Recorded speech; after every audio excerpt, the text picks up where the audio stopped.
There are times when we feel like we don't have enough influence in our community, but actually we have a lot more influence than we think we do. My name is Winnie. And I'm Jonathan. And today this video is going to teach you about how to engage your network. Now, whenever we think about engaging networks, I think one of the best example comes from Luke 5 in the Bible with the story of Jesus reaching out to Levi. Now, Luke 5, starting at 27 reads, "After this, Jesus went out and saw a tax collector by the name of Levi sitting at his tax booth. 'Follow me,' Jesus said to him. And Levi got up, left everything, and followed him. Then Levi held a great banquet for Jesus at his house, and a large crowd of tax collectors and others were eating with them." Now, I think this is a beautiful story of Jesus inviting Levi the tax collector. And it's one we've seen many different times throughout the Bible of Jesus being very evangelistic, hospitable, and just seeking out people to reach them. But I also really love this story because I think it provides a great image of seeing Levi the tax collector then reaching out to his communities and friends. Levi, when given the opportunity from Jesus, took the opportunity and connected his community with Jesus. And I also love how the verse specifies that the company he brought was made up of tax collectors, his community. And these are people that Israelites and Jews would normally not associate with at all. So I really admire Levi's bravery to immediately share with others. Because to be honest, when I was in college, there were many opportunities I've had to be missional and share the gospel, but I didn't quite get to that, honestly.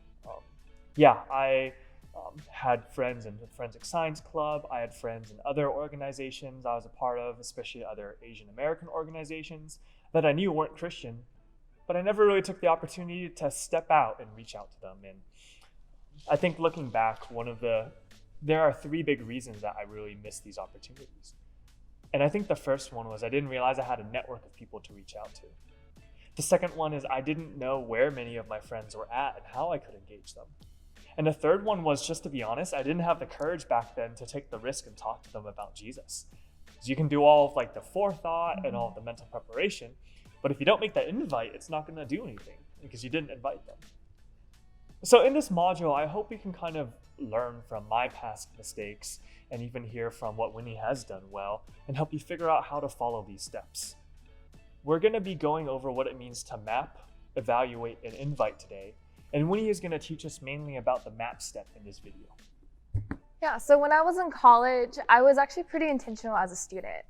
Again, once I had kind of my networks, I was able to kind of go and invite my friends, my peers who are in my classrooms and my dorms. And sometimes I would pray for them intentionally. Or even sometimes I would text them to see if they're willing to come out. And so I really utilized my networks by really taking the time and looking at my network map. So I'm going to show you guys how to do a network map. So follow along. So you're going to put yourself in the middle of the map. So I'm going to put my name here. And so the influences I had was in the dorms. I was part of a dorm called Parkside. So we're just going to say Parkside. And then I was part of different clubs called Key Club in my freshman year. I was part of my major. I was part of a nursing kind of a major, but again, I changed my major a little bit afterwards, but that was my freshman year. So Key Pockets. And then another spot was just in my other club that I was part of. We can say if you are a part of a whatever sports club, right? This is just an example.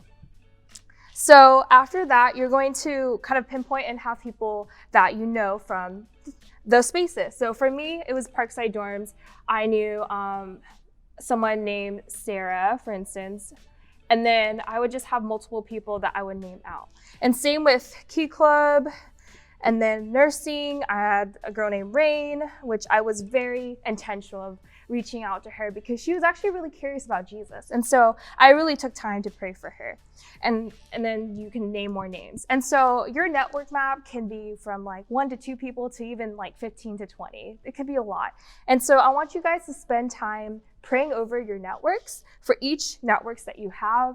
And maybe think about, how can I invite this person or all these people to my gathering or a Bible study or even other events that you're thinking about, or even just spending time like getting to know them and be relational with them. And so yeah, that's kind of how you make a network map. So we've learned from Winnie today how to map our contacts.